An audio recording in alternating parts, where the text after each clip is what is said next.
Bonjour à tous. L'histoire des sciences et des idées, ça se traduit par des innovations et des inventions dignes de grandes évolutions, voire même de révolutions. Mais derrière chaque création et derrière chaque idée se cache toujours un homme.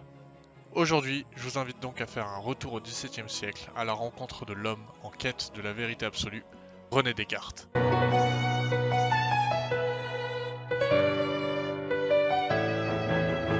René Descartes est l'un des piliers de la philosophie à l'époque moderne. C'est même un incontournable au point où presque tout le monde a déjà entendu cette phrase Cogito ergo sum. Bien évidemment, il ne représente pas que la philosophie, c'est aussi un scientifique qui va néanmoins s'appuyer sur la philosophie pour concevoir différentes de ses idées. La remise en question de tout, l'outil du doute ou l'arbre de la philosophie vont lui permettre d'arriver à ce fameux principe cogito ergo sum, littéralement en français, je pense, donc je suis. Phrase qui va devenir la ligne directrice de toutes ses idées et de ses ouvrages tels que le discours de la méthode. Une idéologie qui va d'ailleurs se transmettre au fil du temps par le mouvement qui caractérise le plus notre philosophe, le cartésianisme.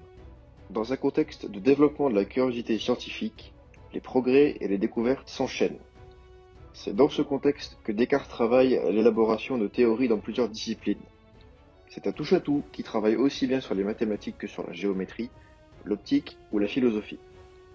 Il publie en 1637 la géométrie qui reprend ses travaux dans ce domaine. Dans cet ouvrage publié en français, il apporte le fondement d'une méthode de pensée qui va mener à l'établissement des raisonnements scientifiques. Parmi les éléments qu'il propose, on retrouve toute une flopée d'idées et de principes repris de personnes avant lui, dont il fait un nouvel usage. C'est comme n'importe quel scientifique, c'est-à-dire que c'est une lignée d'idées qu'il reprend et dans laquelle il s'inscrit. Mais on peut lui attribuer le mérite de la création du repère cartésien, qui pose un socle à l'utilisation du système de coordonnées. L'œuvre de Descartes comprend aussi de la métaphysique.